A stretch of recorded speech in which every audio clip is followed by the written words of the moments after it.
আসসালামু আলাইকুম বন্ধুরা, আমি মোহাম্মদ আবদুল্লাহ আল নোমান বর্তমানে পড়াশোনা করছি ভেটেরিনারি অনুষদে বাংলাদেশ কৃষি বিশ্ববিদ্যালয় ময়মনসিংহে। আজ আমাদের লেভেল 2 সেমিস্টার 2 এর স্টাডি ট্যুর। তো তার উদ্দেশ্যে আমরা আজ এসে পড়েছি নেত্রকোনা জেলার কলমাকান্দা উপজেলার একটা ডেইরি ফার্ম পরিদর্শনে। পাশাপাশি এই পরিদর্শনের পরে আমরা দেখার চেষ্টা করব নেত্রকোনা জেলার এই কলমাকান্দা উপজেলার অন্তর্গত কিছু দর্শনীয় স্থানগুলো। ভিডিওটা অনেক বড় হতে যাচ্ছে, আশা করি আপনারা সম্পূর্ণ ভিডিওটি দেখবেন এবং উপভোগ করবেন। তো আজকে প্রথমেই আমরা চলে এসেছি একটা ডেইরি ফার্ম ভিজিট করার জন্য।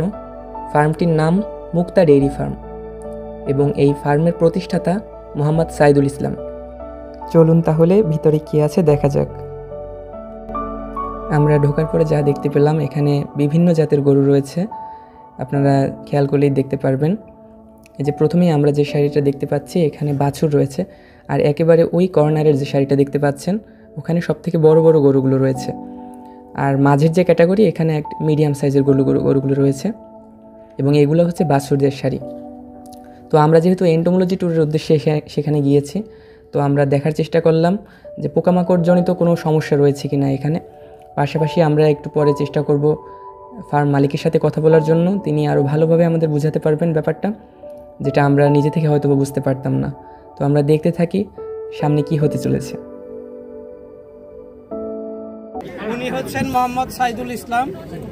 উনি এই ডেইরি ফার্মের নাম হলো মুক্তা ডেইরি ফার্ম এবং ওনার আরও কিছু প্রতিষ্ঠান আছে, সব কিছু মিলে এটা হলো মুক্তা এন্টারপ্রাইজ।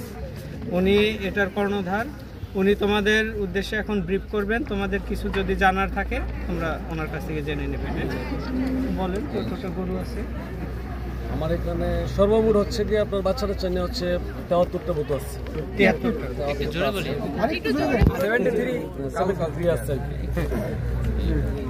আর এটা হচ্ছে আপনার 2019 সাল থেকে এটা আমি শুরু করছি। 2019 সাল থেকে ওটা শুরু করছি আমি এটা কামারটা। এতটুকু। তখন কয়টা করে নিয়ে শুরু করছিলেন আর কি? ওখানে ছিল আপনার 7টা গাভী ছিল। 7টা গাভী ছিল। 7টা গাভী ছিল। শোনো, 7টা গাভী থেকে শুরু, বর্তমানে 73টা আছে। মাঝখানে কি বিক্রি করেন নাই কোনো? এখান থেকে আমি বিক্রি করছি হচ্ছে আপনার 27টা বিক্রি করা হয়েছে। 27 আমি এখান থেকে বিক্রি করছি এই বছর। আমার এই ঘর যখন আমি করি তখন টাকার প্রবলেমের জন্য আমি খরচ করছি, এখান থেকে 27টা বিক্রি করছি। ওটা আমার বাসা। আমার বাসা না, আল্লাহর দান। আল্লাহর দান ছিল, আলহামদুলিল্লাহ ভালোই ছিল, খারাপ ছিল না। তবে এটা নিজের চেষ্টা ছিল। সবচাইতে 7টা গরুর পিছনে আমার ইনভেস্ট ছিল হচ্ছে আপনার কিনা হচ্ছে আপনার প্রায় 6 লক্ষ টাকা।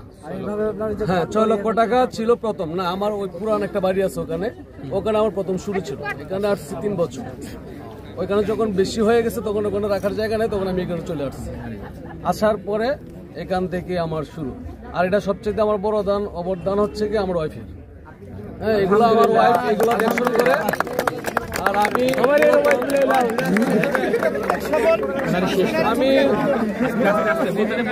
আমি একটা প্রাইভেট কোম্পানিতে জব করি, দুলাল যত কোম্পানিতে। আমি সারা বাংলাদেশের দুলাল যত কোম্পানির অডিট করি। এতটুকুই আমার দায়িত্বে। আর আমার নিজের কিছু ফিশারি আছে, মুরগির কামার আছে, ব্যবসার কিছু দোকানদার আছে। যেমন আমার যে কামারে যে মানে ওই খাবার যেটুকু লাগে এতটুকু আমি বাইরে দিয়ে কিনি না, আমার নিজে এগুলো আমি পাইকারি সেল দিই, পাইকারি বিক্রি করি, পাইকারি কিনে আনি। আমি একটা বস্তা যদি মনে 200 টাকা লাগে বাড়তি, আমি 200 টাকা বাড়তি বিক্রি করবো, তাই না?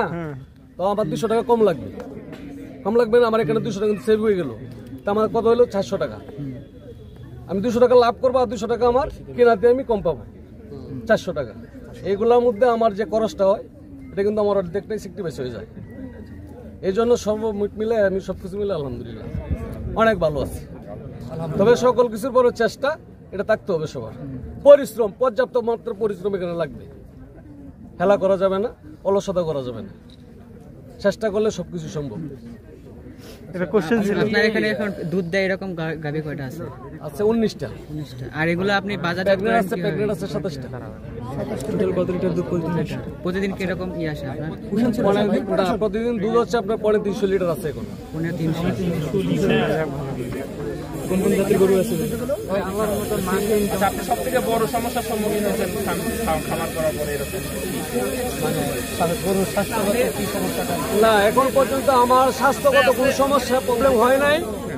স্বাস্থ্যগত দিকে কোনো রকম কোনো সমস্যা হয় নাই। আমার দুজনটা ভেটারিনারি ডাক্তার আছে, যেমন মামিশের একজন আসে, আরেকজন আমার এলাকার ভিত্তিক।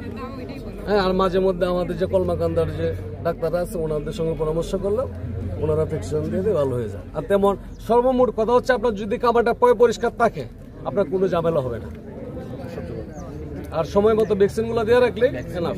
কি কি ভ্যাকসিন?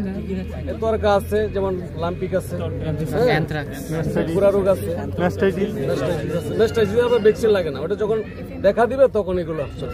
মেস্টাইটিসটা হয় হচ্ছে অপরিষ্কারের জন্য। পরিষ্কার থাকলে মেস্টাইটিস হবে না। না না না। আচ্ছা, আমার প্রশ্নটা হচ্ছে যে আপনি যখন 7টা গরু নিয়ে শুরু করলেন তখন কয়টা গাভী ছিল? আর সবগুলাই গাভী ছিল। সবগুলা গাভী ছিল, মানে আপনি হচ্ছে ই করছেন, মানে কোডিং করাইছেন, লোন দিচ্ছেন। আর হচ্ছে আপনি যে 7টা গাভী থেকে মানে যতগুলো হচ্ছে সেল করছেন গাভীগুলা, ওই সেল করার পরে বা যাই সেল করছেন ওইখান থেকে কত পার্সেন্ট আপনার প্রফিটে, কত পার্সেন্ট আপনি বিনিয়োগে লাগাইছেন আর কত পার্সেন্ট আপনি নিজে খরচ করছেন?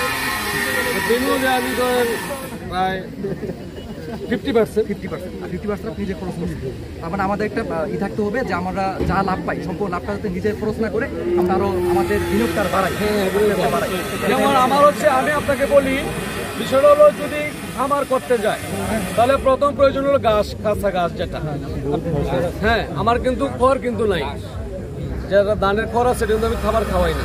ঘাসের জমি আছে আমার প্রায় 65 কাঠা। যেমন আমাদের এখানে হচ্ছে 8 শতাংশ হচ্ছে 1 কাঠা, 8 শতাংশ 1 কাঠা, 65 কাঠা হচ্ছে আপনার ঘাসের জমি আমার আছে। 3 বিঘা, 3 বিঘা 5 কাঠা সব গাছ। এই গাছের যদি আপনার ঘাস খাবারটা দিতে পারেন তাহলে আপনার অনেকটাই স্যাক্রিফাইস হয়ে যাবে। একদম 50% আপনার এখানে ইয়ে হবে, সেভ হবে। যে আমরা আসলে যে ট্যুরে আসছি এটা হচ্ছে আমাদের মশা মাছি নিয়ে একটা আমাদের কোর্স আছে। তো আপনাদের মশা মাছি নিয়ে বা পোকা নিয়ে কোনো ধরনের কি রোগ হয়েছে আপনাদের? না, মশা মাছির জন্য আজ পর্যন্ত কোনো প্রবলেম হয় নাই। আমার কোনো সমস্যা হয় না। আপনি হচ্ছে অনেক ওয়েল ক্লিন রাখেন যে ফার্মগুলো, এর জন্য মশা মাছিটা ওইভাবে থাকতে পারে না। না, আমরা তো সবসময় ক্লিন করি, প্রতি সপ্তাহে।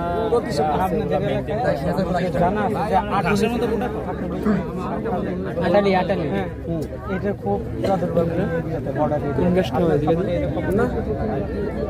হয় নাই। শোনো, এই বর্ডার এরিয়াতে টিকের কিন্তু বিরাট একটা প্রবলেম। যেমন আমি বিএলআর গেলাম এক্সপার্ট হিসাবে, সেখানে ওই তোমাদের নিয়ে যাব পাঁচগাঁওয়ের ওই দিক থেকে কিছু স্যাম্পল কালেকশন করছে, অনেক টিক ইনফেস্টেশন। এবং আমার এক অ্যাসিস্ট্যান্ট এই বর্ডার এরিয়া থেকে একটা গরু নিয়ে গেছে, মানে শত শত টিক একটা গরুর গায়ে। পরে সেটা আমরা ডায়াগনোসিস করে ট্রিটমেন্ট দিলাম, ভালো হয়ে গেছে। পরে এই এরিয়াতে কিন্তু এই প্রবলেমটা আছে, কিন্তু যে ওনার ম্যানেজমেন্টের কারণেই হোক বা যেভাবেই হোক, ওনার এই ফার্মে কিন্তু টিকের আমরা দেখি নাই। আমি কয়েকটা ফ্লাই দেখলাম যেগুলো নুইসেন্স ফ্লাই, তাছাড়া আর আমি তেমন কোনো কিছু দেখি নাই। ক্লিন রাখার জন্য সবচেয়ে বড় ক্লিন রাখতে হবে। আর মানে কৃমির কোনো কোর্স করার জন্য কতদিন পর? 3 মাস পর। 3 মাস পর পর ডিওয়ার্মিং করে, 3 মাস পর পর। কি কি দিয়ে করে?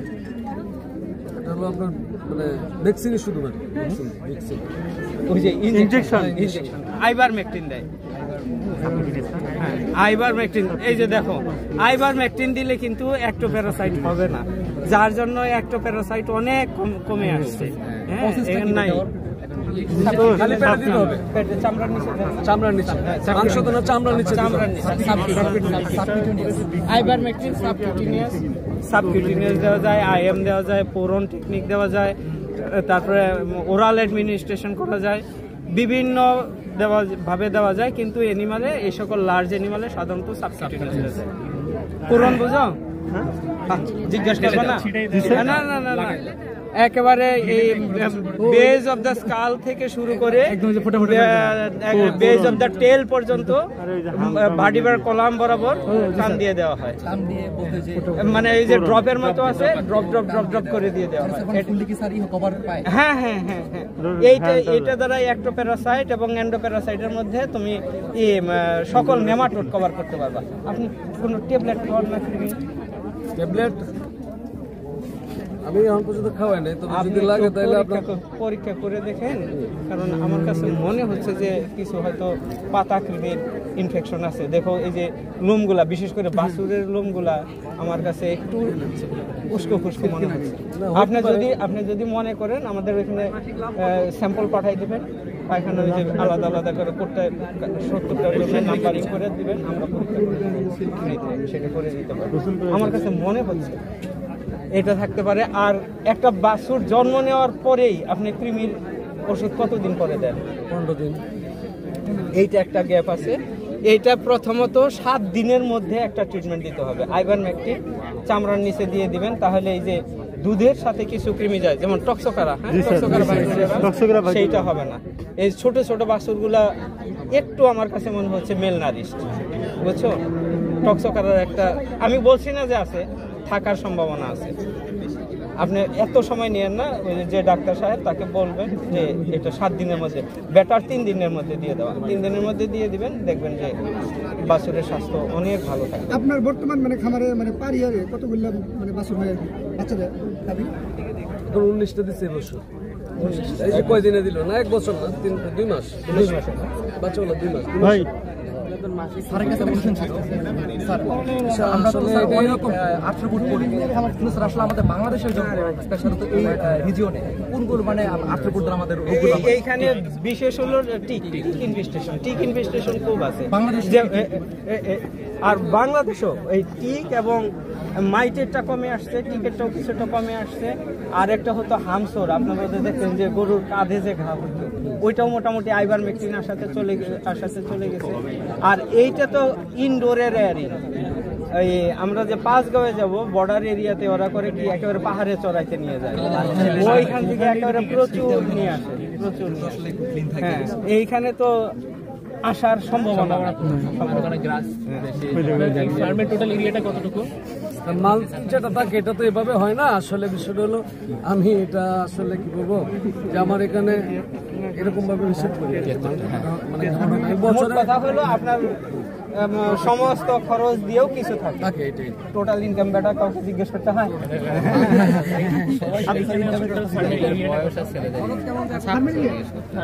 হ্যাঁ, সেইটা করা যায়, সেইটা করা যায়। সেইখান থেকে একটা অনুমান করে এই তো চালাচ্ছে দৌড় এসএসসি পরীক্ষা কবে দিয়েছে? আমি মাটি 96%। আচ্ছা, আপনার এখানে খরচ কিরকম, কয়জন কর্মচারী এখানে কর্মরত আছে? মান্থলি খরচটা কেমন? মান্থলি খরচ হয় 65,000। এত কম? কারণ ওনার খরচ কম হওয়ার কারণ পরিশ্রম। কিন্তু আমার এক পরিচিত ডাক্তার আছে, সে বলছিল যে আমি একটা গরুর খামার করব।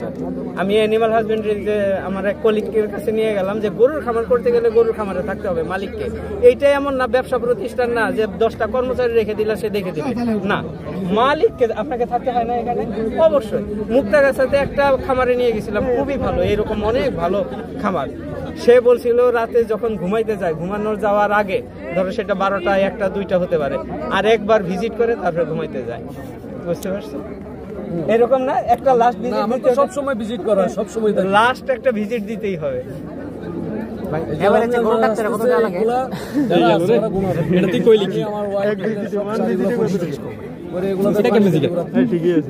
কন্টিনিউয়াস ফার্মটার এরিয়া শুধু হচ্ছে 96% নাকি সম্পূর্ণ শুধু ফার্মটা কতটুকু?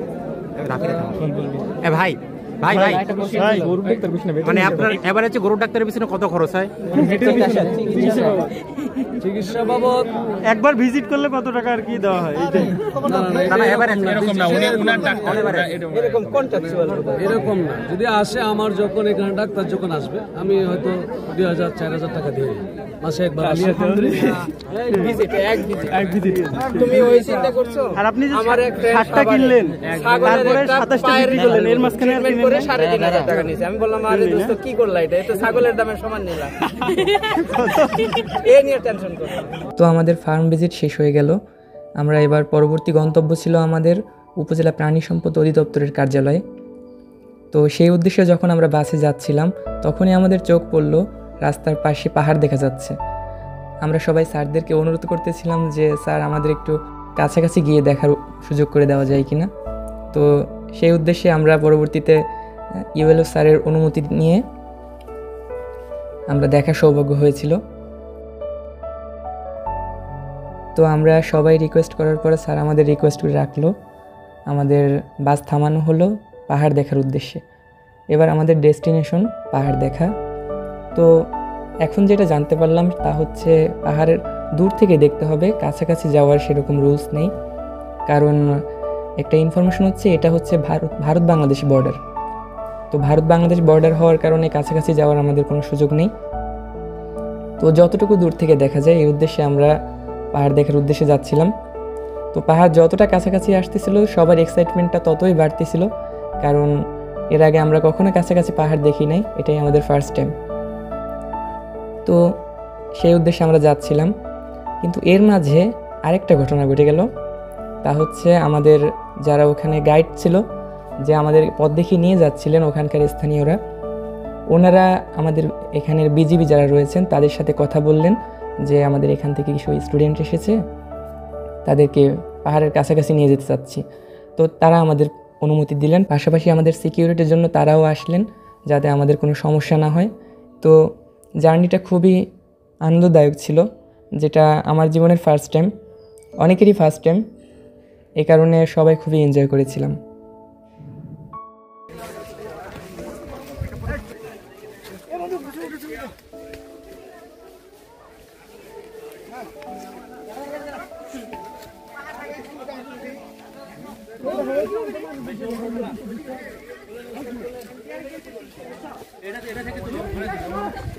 এরপর পাহাড় দেখার পর্ব শেষ হওয়ার পরে আমরা সবাই আবার ফিরে আসলাম। দুপুরের খাওয়া দাওয়ার পরে এবার আমাদের সেমিনার পর্ব, এবং শেষে রয়েছে সবার আকর্ষণীয় লটারির ব্যবস্থা। তো আমরা সেটা উপভোগ করতেছিলাম। এখন সেই পর্ব শুরু হলো।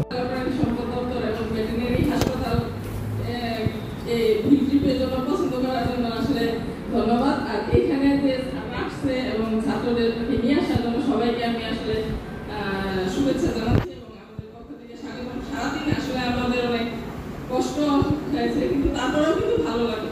ভালো লাগবে না, আমিও কিন্তু বাকিদের শিখলেন সেই হিসাবে যে আমার ছোট ভাই বোন ওরা আসছে, এই জন্য ছাত্রের সাথে একটা ভালো একটা সময় আমরা কাটাতে পারলাম। আরেকটা ভালো বিষয় হচ্ছে যে উপজেলা নির্বাহী অফিসার, শুধু উপজেলা নির্বাহী অফিসার, উনি কিন্তু নিজেও একজন ভেটেরিনারিয়ান।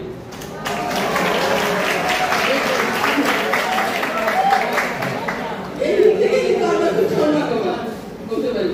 তারপরেও উনি স্বাভাবিক শেষে আমাদের সময় দিতে পেরেছে, এই জন্য ওনাকে অনেক ধন্যবাদ জানাচ্ছি আমাদের পক্ষ থেকে।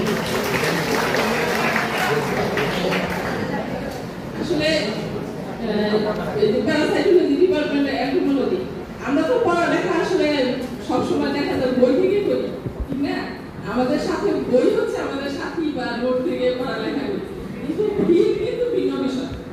ফিল্ডে যখন আমরা কাজ করতে আসি তখন একটু বাস্তবতা বইয়ের সাথে সবকিছু মিলে না, দেখা যায় অনেক ডিফারেন্স হয়ে যায় আমরা তখন ট্রিটমেন্ট করতে যাই। আর আমার এটা হচ্ছে সীমান্ত এলাকা, সীমান্ত এলাকায় আরো বলো এখানে বিএলআর কিছুদিন আগে আমাদের এখান থেকে স্যাম্পল নিয়ে গেছে। তো ওই যে তোমরা মাঠে অনেক গরু দেখবে না, এই সীমান্ত এলাকায় যে গরুগুলো আছে এগুলো কিন্তু পাহাড়ের উপর উঠে যায়, পাহাড়ের উপর উঠে যায়। পরে একটা নির্দিষ্ট সময় পরে তারা আবার খাওয়া দাওয়া শেষে ফেরত আসে। ফেরত যখন আসে তখন কিন্তু প্রচুর টিক মাইক সাথে করে নিয়ে আসে। তো এই দিক থেকে এই এলাকায় বলা চলে যে কোনো ডিজিজের ক্ষেত্রে শুধুমাত্র টিক মাইক না, যে কোনো ডিজিজ যে সীমান্তবর্তী এলাকায় বেশি হয়, মানে শুরুটা হয় সীমান্ত থেকে, এরপরে দেখা যায় সারা দেশে শুরু হয়ে যায়। তো এটা যেহেতু সীমান্ত এলাকায় কন্ট্রোল করা কাম কিভাবে কন্ট্রোল করা যাবে, কারণ ওরা তো বড় ছাগলটা পালনই হবে, ও পালন করে যখন পালন করে ওর পাহাড়ের উপর থাকে, দেখা যায় যে ওই পাশে খাওয়া দাওয়া করে ওদের গরুর সাথে মেলামেশা করে তখন আবার ফেরত আসে। তো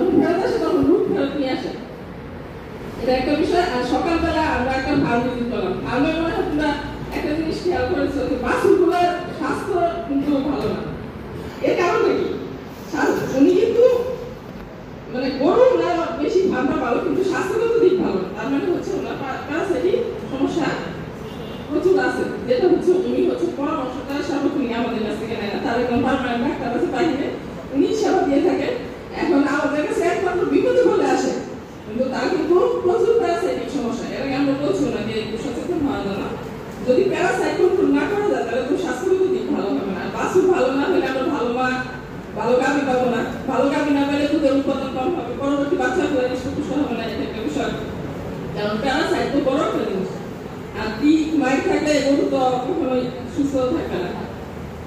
স্কিন ডিজিজ দেখা যায় যে তোমার যখন এগুলো আক্রমণ করে স্কিন ডিজিজ হয়। স্কিন ডিজিজ আমরা দেখা যায় ট্রিটমেন্ট করতে গিয়ে যখন ফিল্ডে আসলে দেখবো যে প্যারাসাইট কিন্তু আমরা তুমি গরু তাকে ঢুকালে কিন্তু ওরা তো ঘর পরিষ্কার করে না। ঘর যখন পরিষ্কার করে না, বেড়াতে থেকে যায় বা বিভিন্ন ইয়েতে থাকে যখন থেকে যায়, ওটা কোনোভাবেই কন্ট্রোল হয় না। দেখা যায় যে তাদের এই ডিজিজটা অনেক দিন ধরে চলতে থাকে।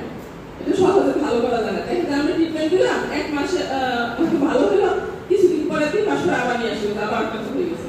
তার কারণ কি? তার ঘর পরিষ্কার করে না। ঘর যদি পরিষ্কার না করে আমরা তাহলে তো ট্রিটমেন্ট কন্ট্রোল করা যাবে না কোনোভাবেই। এটা একটা বিষয়। এই জন্য ফিল্ডের বিষয়গুলো এখন তোমরা সাবজেক্ট রিলেটেড পড়ালেখা করতেছে, এটা পরীক্ষা পাশের জন্য দরকার আছে, কিন্তু পরীক্ষা পাস আর ফিল্ডে কিন্তু ডিফারেন্স। যারা ফিল্ডে প্র্যাকটিস করতে দাও বা আমাদের লাইফ ক্যাডারে আসতে দাও, তাদের জন্য কিন্তু এটা প্রয়োজন।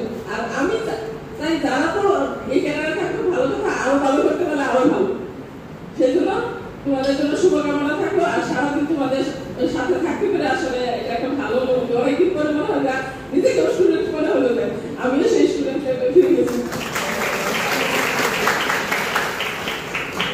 সবাইকে ধন্যবাদ। আর কলকাতা উপজেলার পক্ষ থেকে যে কোনো প্রয়োজন হলে, সাহায্য সহযোগিতার প্রয়োজন হলে আমরা তোমাদের পাশে আছি, করবো সার্বক্ষণিক। তো সবাই ভালো থেকো। আবার দেখা যাবে যে হয়তো এই ক্যাডারে বা অন্য কোথাও দেখা হবে। সবাইকে ধন্যবাদ।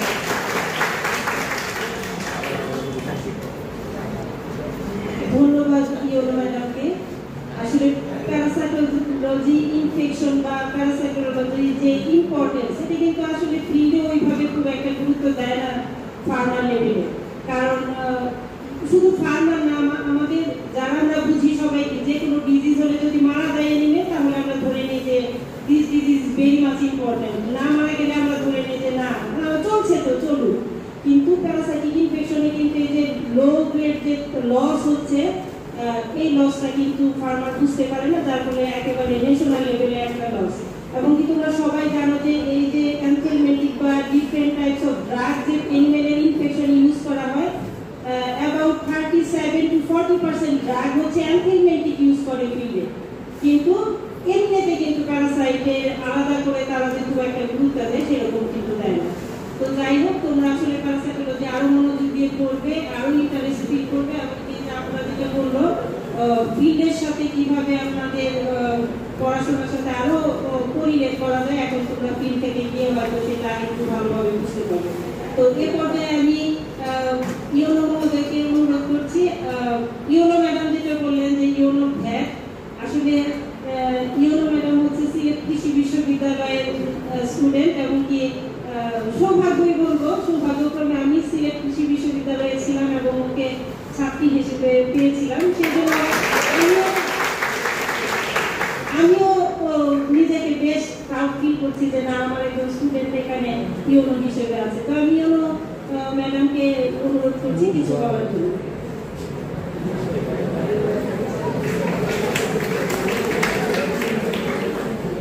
ধন্যবাদ ম্যাডামকে। বাংলাদেশ কৃষি বিশ্ববিদ্যালয় থেকে আগত আমাদের প্যারাসাইটোলজি বিভাগের সম্মানিত শিক্ষক মন্ডলী এবং শিক্ষার্থীবৃন্দ, আসসালামু আলাইকুম। আসলে এখানে দাঁড়িয়ে কথা বলতে পেরে আমার নিজেরই ভালো লাগছে যে আমার সরাসরি যে ম্যাডাম, ওনাকে আমি এখানে পেয়েছি। অলরেডি আমার পরিচয় আমাদের ইয়োলো ম্যাডাম এবং অনিতা ম্যাডাম বলে দিয়েছেন। আমার সাথে যোগাযোগ করেছে প্রায় আরো 2-3 সপ্তাহ আগে। অন্য একজন ম্যাডাম যোগাযোগ করেছিলেন যে পার্টিকুলার একটি টিম আছে, ইয়োলো ম্যাডাম আমাকে জানিয়েছিলেন। তো তখন আমি ঠিক করেছিলাম যে আসার চেষ্টা করবো, সময় পেলে অবশ্যই যোগাযোগ করার, তোমাদের সাথে একটু দেখা করার সুযোগ পেলে আসবো।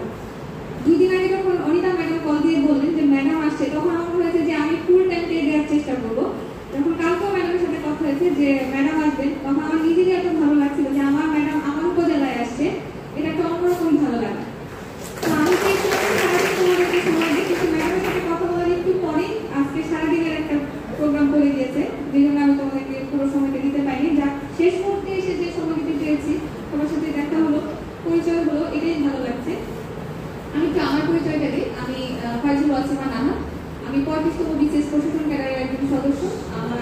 নির্জেলা হচ্ছে ময়মনসিংহ এবং আমি সিলেট কৃষি বিশ্ববিদ্যালয় থেকে ভেটেরিনারি অ্যান্ড এনিম্যাল সায়েন্সে পড়াশোনা করেছি এবং আমি কিন্তু হাফ তোমাদের সাথেও পার্ট করতে পারি। আমি বাংলাদেশ কৃষি বিশ্ববিদ্যালয় থেকে মেডিসিনে মাস্টার্স করেছি।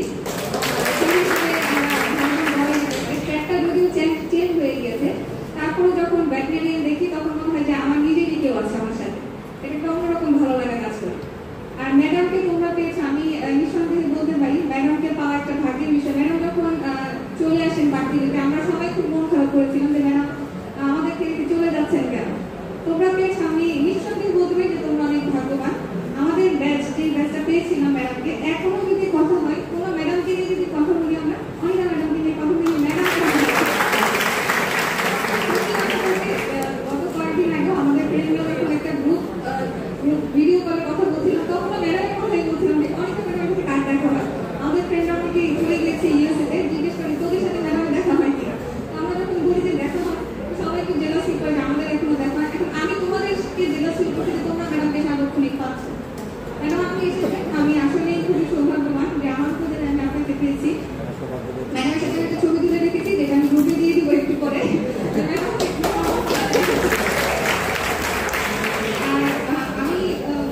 ভেটেরিনারি রিলেটেড কিছু বলবো না, কারণ আমাদের ইউনো ম্যাডাম অলরেডি সবকিছু বলে দিয়েছেন আমাদের কর্মকাণ্ডের অবস্থা। তবে আমি দুঃখ প্রকাশ করছি যে কর্মকাণ্ডের রাস্তা খুবই খারাপ, নিশ্চয়ই অনেক কষ্ট হয়েছে। আর এখানে বন্যা প্রবণ এলাকা, প্রচুর ফ্লাশ ফ্লাড হয়, এই জন্য আসলে রাস্তা করলেও ঠিক না, এখানে বন্যায় ভেঙে যায়, এই জন্য আমি একটু দুঃখ প্রকাশ করছি। আর এই ধরনের ট্যুর যে অ্যারেঞ্জ করেছে এই জন্য আমি সকল আমাদের শ্রদ্ধেয় শিক্ষক মন্ডলীকে ধন্যবাদ জানাই। কারণ একটা কথা শেয়ার করি, এই যে বিসিএস এ আসার আমার যে আগ্রহটা, এটা এরকম একটা ট্যুরের মাধ্যমে, ট্যুর না ঠিক, আমাদের তো ইন্টার্নশিপ আছে। আমরা যখন আমাদের 1 বছর ইন্টার্নশিপ ছিল আমাদের সিলেট কৃষি বিশ্ববিদ্যালয়ে, আমরা 4 মাস ছিলাম হচ্ছে হবিগঞ্জ, মানে আমাদের যে গ্রুপটা ছিল হবিগঞ্জ ভেটেরিনারি হসপিটালে ছিল আমাদের অ্যাটাচমেন্ট। সেই অ্যাটাচমেন্ট থেকে আমার মনে হয়েছে যে না, আমাকে বিসিএস ক্যাডার করতে হবে, সরকারি চাকরিতে আসতে হবে। তার মানে এই ধরনের ট্যুরগুলো তোমাদেরকে আরো উজ্জীবিত করবে, ভালো কিছু করার আমি আশাবাদ ব্যক্ত করবো। আমাদের থেকেও অনেক ভালো জায়গায় যাবে, তোমাদের সাথেও আমাদের কোথাও দেখা হবে। দেখা হলে যদি মানে ও ম্যাডাম আমরা এখানে গিয়েছিলাম, তাহলে আমারও খুব ভালো লাগবে। সবাই ভালো থাকবে, সবার জন্য অনেক অনেক শুভকামনা রইল, সবার আগামী জীবন অনেক সুন্দর হোক, এই আশাবাদ ব্যক্ত করি। আমি আর কথা দীর্ঘায়িত করবো না, তোমাদের যেহেতু আবার ব্যাক করতে হবে, এমনিতে রাত হয়ে গেছে, তোমাদের শিডিউল অনেকটুকু চেঞ্জ হয়ে গিয়েছে। সবাই ভালো থাকবে, এই আশাবাদ ব্যক্ত করে আমি আরো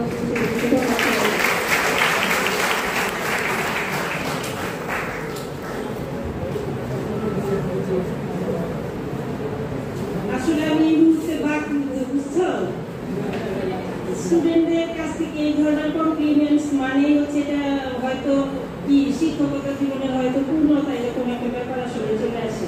তো যাই হোক, আমি এই মুহূর্তে ইমোশনাল হয়ে যাচ্ছি। তো আমি আমাদের 5 জন গাইড টিচার এখানে এসেছে, তোমরা দেখেছো ঢাকা থেকে, যার মধ্যে হয়তো তোমরা এন্টোমোলজি ক্লাস করেছো শুধুমাত্র আসলাম স্যার, আর অন্য সবাই বিভিন্ন ব্যস্ততা বা সমস্যার কারণে আসতে পারে নাই। তো স্যার তোমাদের জন্য উদ্দেশ্যে শুধু 1 মিনিট একটু কিছু বলবেন না।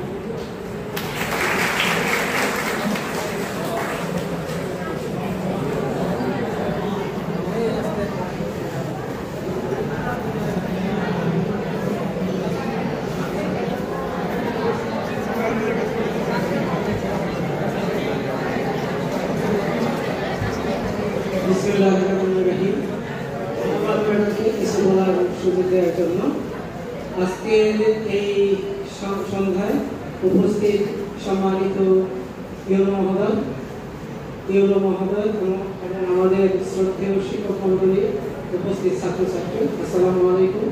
আসলে সারাদিনে সবাই টায়ার্ড, এখন আর কথা বলা এবং শোনা কোনোটাকে হয়তো ধৈর্য নেই।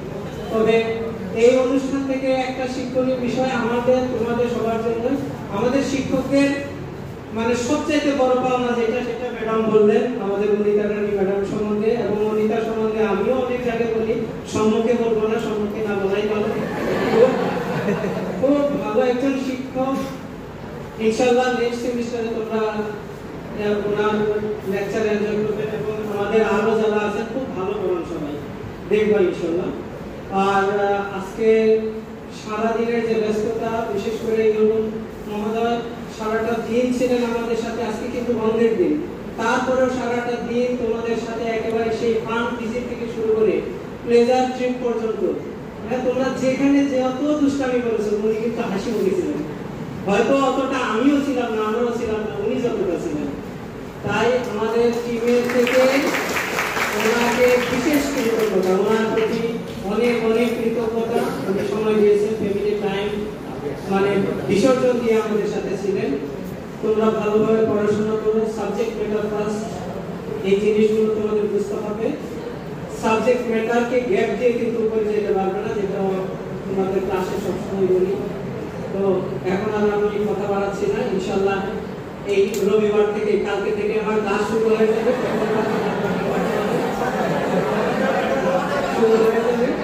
ইনশাল্লাহ তখন বলবো।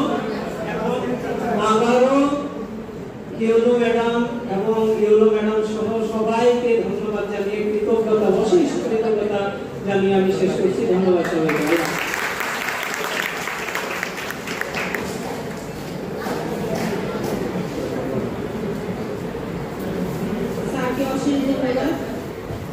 যেহেতু ইউনো ম্যাডাম যেটা বললেন যে আসলে কারণ একটা শিডিউল থাকাতে সে সকাল থেকে আমাদের সময় দিতে পারেনি, আসলে আসলে ওইখানটিক ইচ্ছা ছিল যে আমাদের সাথে সারাটা দিন থাকবেন। এবং ইউনো ম্যাডাম কণিকা আপু সেও সারাদিন আমাদের সাথে ছিল এবং স্যার বললো যে মানে পড়াশোনার সাথে ক্লাস খুশিতে সব কিছুতেই ছিল। তো তাদের প্রতি আসলে আমাদের কৃতজ্ঞতা শেষ নেই। এবং এখানে কর্মকাণ্ডের যে অ্যারেঞ্জমেন্ট এটা আসলে পুরোপুরি সফল হয়েছে ইউরো ম্যাডামের জন্য। তো আমরা এই মুহূর্তে কৃতজ্ঞতা তো কোনো কিছু দিয়ে আসলে সেটা প্রকাশ করা যায় না, তারপর আমরা একটু স্যাম্পল হিসেবে কৃতজ্ঞতা প্রকাশ করতে চাই। সেটা এখন ইউরো ম্যাডামকে প্রেস দিয়ে কৃতজ্ঞতা প্রকাশ করবেন আমাদের আনিসুজ্জামান।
ইউরো ম্যাডামকে প্রেস প্রদান করবেন আমাদের বিভাগের সম্মানিত শিক্ষক প্রফেসর ডক্টর শিরিনা ম্যাডাম।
আজকে একটা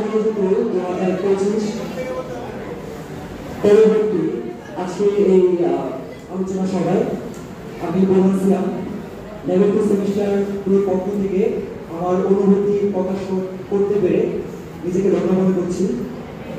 তারপর একটা সেমিনারে উপস্থিত আমাদের বিশেষ অতিথি সম্মানিত হিউম্যান মহোদয় and সম্মানিত হিউম্যান মহোদয় ম্যাম and our parasite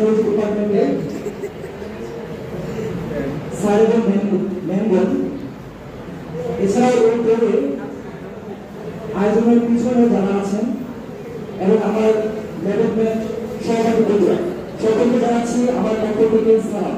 আসসালামু আলাইকুম।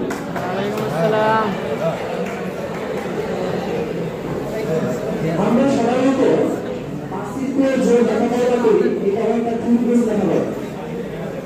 তো অবশ্যই আমাদের প্র্যাকটিক্যাল লেভেলে যখন আমরা আইডেন্টিফাই করতে চাই আমাদের স্যাম্পলগুলো আমাদের থিওরির সাথে আমাদের স্যাম্পলগুলো কোনো মিল আমরা খুঁজে পাই না। কেমিক্যাল রিসার্চ করা থাকলে অনেক সময় রঙগুলো চেঞ্জ হয়ে যায়। আর আমাদের সেমিস্টারগুলো যে এত কম সময় শেষ হয়ে যায় যে সামনে পরীক্ষা থাকে, এমন হয় যে কালকে পরীক্ষা। এখন আমার অনেক সময় স্যাম্পলের কন্টেইনারের পর থেকে আমাদের শনাক্ত করতে হয় স্যাম্পলগুলো। তারপরে আমরা পরীক্ষা দিই। তো এত কিছুর মধ্যেও আমাদের প্যারাসাইকোলজি ডিপার্টমেন্ট যে আমাদের জন্য একটি প্রোগ্রাম আয়োজন করেছে, এবং এ থেকে আমরা আসলে যে আমাদের থিওরিটিক্যালি লেখাপড়ার সাথে আমরা যে রঙগুলো দেখতেছি এগুলো বাস্তবে কিরকম হয় সেই সমস্ত একটা সুস্পষ্ট ধারণা কিন্তু আমরা পেতে পারছি। আমার কাছে এই ধরনের সবচেয়ে বেশি বেনিফিট যেটা মনে হয় সেটা হচ্ছে একটু রিল্যাক্সেশন। যেমন আমাদের ইউরো ম্যান এবং ইউরো ম্যান কিন্তু ব্যাটারি। তো এজ এ ব্যাটারি আপনারা জানেন যে ব্যাটে কি পরিমাণ চাপ একটা স্টুডেন্টের।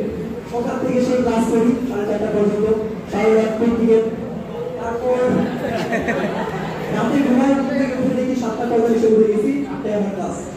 কোনোরকম বলে পাস করা ছাড়াই আমি গেলাম ক্লাসে কোনোরকম স্যারের বকা শুনে ঢুকলাম, ঢুকে আমাকে স্যার প্রশ্ন করছে হোয়াট ইজ মেটামরফোসিস।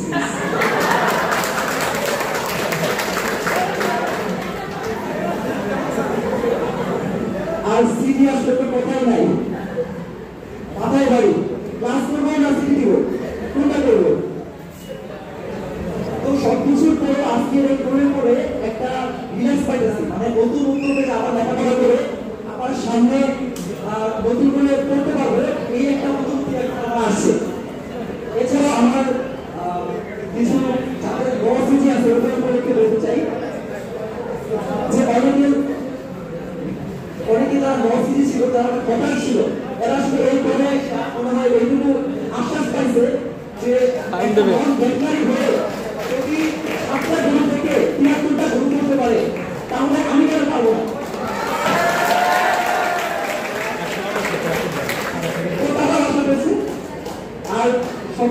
আর ধন্যবাদ জানাতে চাই আমাদের আমাদের এই যে রিল্যাক্সেশনের ব্যাপারটা, যে আমাদের পুরোটা আরেকটু রোমাঞ্চকর করার জন্য, যেমন আমাদের পাহাড়ে যাওয়ার কাছে অনুমতি ছিল না, আমাদের ইউরোম্যান তার সাপোর্ট নিয়ে ম্যানেজ করে দিয়েছে।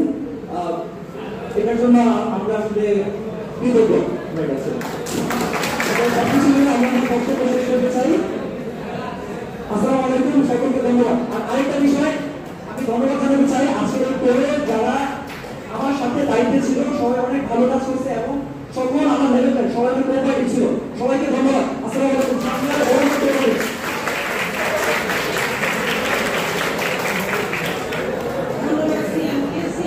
শেষের কথাটা আমি একটু মেনশন করতে চাই, সবার সম্মিলিত প্রচেষ্টা না থাকলে আসলে কোনো কাজে সাফল্য আসে না বা কাজের সাকসেস ওইভাবে দেখা যায় না। তো আমি এই পর্যায়ে কোনো একজন মেয়েকে তার অনুভূতি ব্যক্ত করার চেষ্টা করতে চাচ্ছি। আশি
আমাদেরকে দেখে ভালো লাগছে যে দুইজনেই ভেটেরিনারিয়ান। সো আমাদের যাদের একটু ফিজিক্যাল খারাপ, সো আমরা চাইলে কিন্তু পাশাপাশি বিজনেস করতে পারি।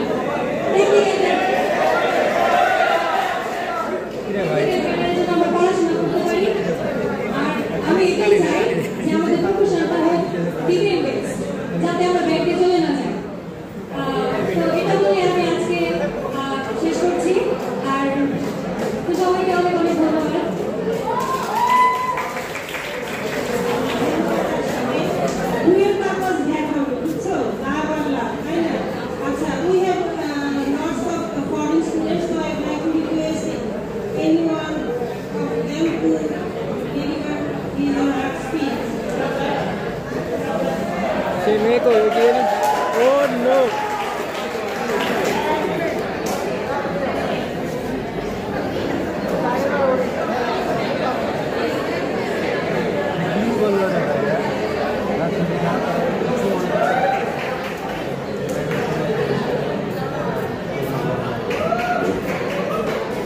লোভ এটা কথা হইলো কোনো কেন?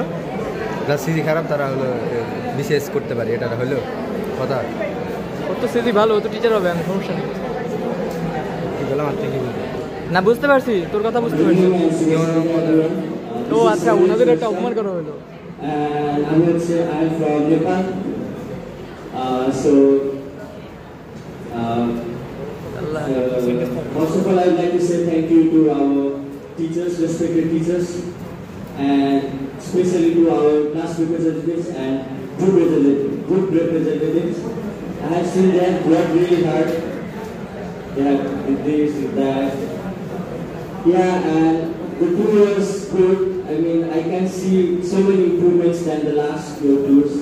The tickets, the places. Yeah, nothing to say much. Everything is already said by my friends before. Yeah, that's all. Hopefully we have more tours in the future also. Yeah, everyone stay well. Thank you so much.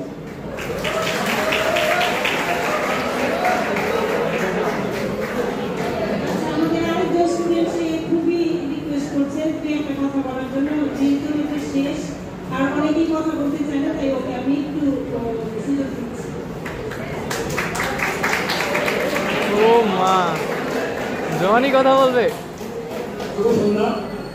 আমাদের এই হলে উপস্থিত সবাইকে আমরা সবাই কিন্তু veterinarian. আমরা দেখেছি আপনাদের উপরে যারা আছে ইউএনও এবং ইউএলও, আমরা সবাই ভেটেরিনারিয়ান। তো আমার সাথে প্রাউড ফিল হচ্ছে আমি এমন একটা পরিবেশ আছি সেগুলো হচ্ছে আমরা সবাই ভেটেরিনারিয়ান। এর জন্য আমি আসলে খুবই প্রাউড ফিল। তো প্রথমে হচ্ছে আমি ম্যামকে ধন্যবাদ জানাতে চাই আমাকে কিছু বলার সুযোগ দেওয়ার জন্য। তো আমরা যদি আজকের যে টুরের প্রথমে যদি প্রশ্ন করতে চাই আমি, সেটা হচ্ছে হল রুম। আমার কাছে মনে হচ্ছে আমি আমার ভার্সিটির সৈয়দ নজরুল ইসলাম কনফারেন্স হলে বসে আছি। এত সুন্দর ব্যবস্থা, এত সুন্দর আমার কাছে মনে হয় আমি ভার্সিটিতে আছি, এত সুন্দর। তো এই হলরুমে আসলে প্রশংসা না করলেই এরপর প্রশ্ন করতে হচ্ছে যারা আমাদের জন্য এত সুন্দর একটা ব্যবস্থা করেছেন এবং আজকে টুরে প্রথম থেকে শুরু করে একদম শেষ পর্যন্ত সবকিছু অনেক বেশি গোছাল ছিল। আমি কথা বলতে চাই যে আমাদের আসলে এই ট্যুরগুলি আমরা জানি যে আমাদের হচ্ছে 3টা ট্যুর দেয়। তো আমার একটা আসলে মনের দাবি বা যদি বলি একটা আশা যে আমরা প্রত্যেক সেমিস্টারে একটা করে ট্যুর চাই। আমরা আসলে খুব বোর হয়ে যাই যে প্রতি সেমিস্টারে একটা তো চাপ। আমরা আসলে প্রত্যেক সেমিস্টারে একটা ট্যুর চাই। এরা আসলে যারা লেভেল সেমিস্টার আছে ওরা আসলে অনেক বেশি ডিপ্রেশনে থাকে, ওরা ব্যাগ নিয়ে খুব ডিপ্রেশন থাকে, ওরা সবসময় সিনিয়রদের কাছে যায়, যেটা আমরা নিয়েছি খুবই ডিপ্রেশন থাকে। একটা ট্যুর নাই আমাদের, অন্য জায়গায় ওরা বাড়িতে ট্যুর দেয়, দিনে ট্যুর দেয়, ওদের পুরো ট্যুর। আর আমরা হচ্ছে সারাদিন ক্লাস প্র্যাকটিক্যাল আর হচ্ছে এইসব থিওরি নিয়ে করে থাকি। তো আসলে ট্যুর এখন আমার কাছে মনে হয় যে কোনো ক্ষতি, আমরা আসলে সবাই আসলে অনেক বেশি এনজয় করতে পারি আমাদের পড়াটা, বা বলতে পারি আমাদের ট্যুর আছে। আসলে ভার্সিটি তো সবাই পছন্দ মানে গর্ব করে, আমরা গর্ব করে বলতে পারবো যে আমরা অনেক কিছু করতে দিনের সব জায়গায় এসে। তো ম্যামকে ধন্যবাদ আপনার জানতে চাই আমাকে কিছু বলার সুযোগ করে দেওয়ার জন্য। সবাইকে শুভ সন্ধ্যা।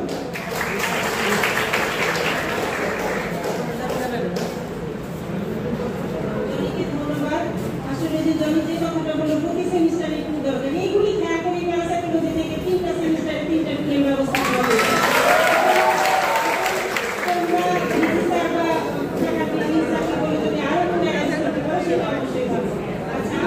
আমরা আসলে প্রোগ্রামের একদমই শেষ, হয়তো এই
ওনারা করবে কি রে? বিক্রি করলো আর কি দুইটা ও টিকিট বিক্রি করলো।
প্রথম কুপন নাম্বার 068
পুরস্কার কয়টা রে?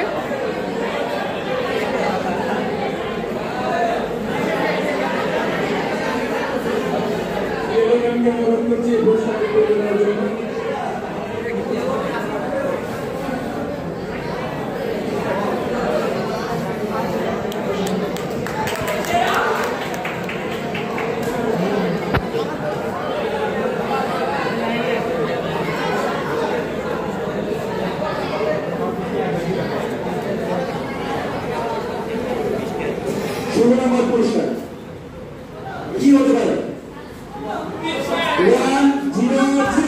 100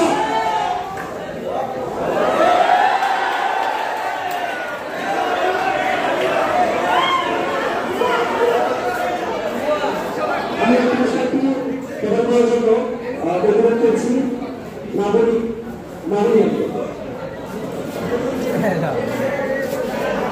মাহবুব ভাই কইল না কি কইল?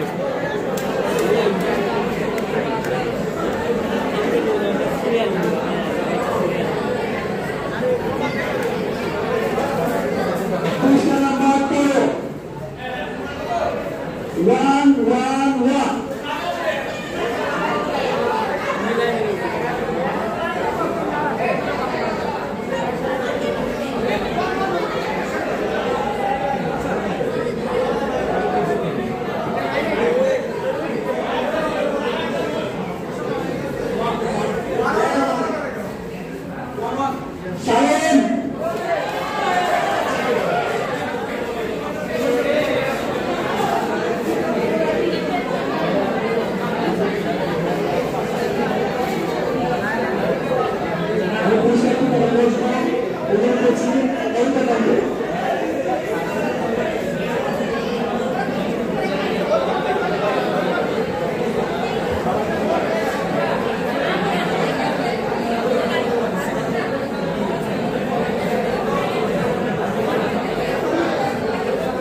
মামুন, এ মামুন।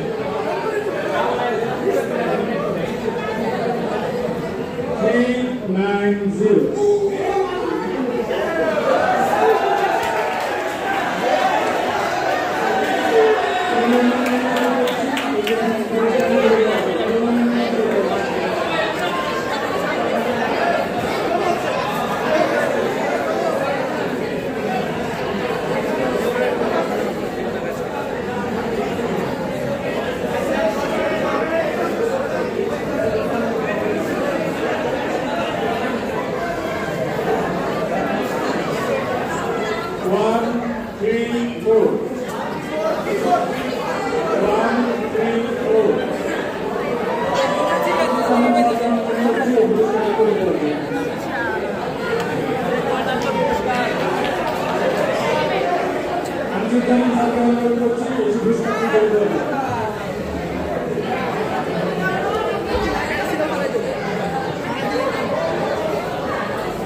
এখন হচ্ছে আমাদের স্পেশাল টপ 3 পুরস্কার।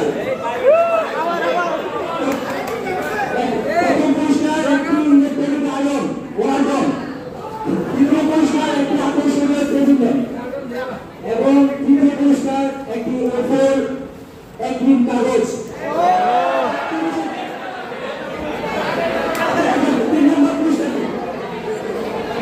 প্রথম পুরস্কার কি রে? Iron iron. ওরে আল্লাহ। 0-5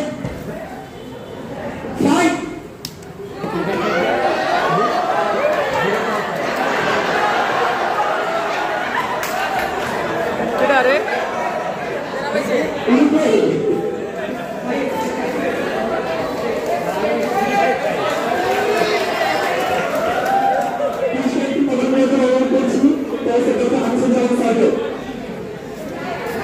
একদিন কাগজ পাই গেল রে, আসল কাজ।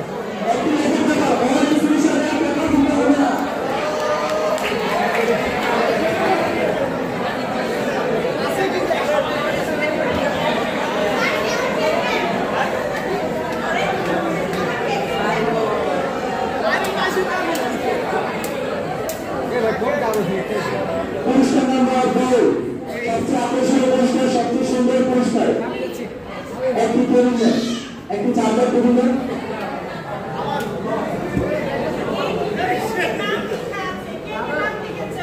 কে নাম লিখেছ আপনাদের?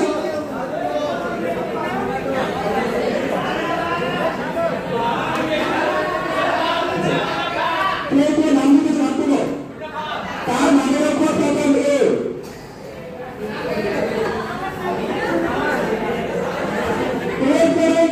কে আছে? কে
পাসপোর্ট কার্ড জানি কি?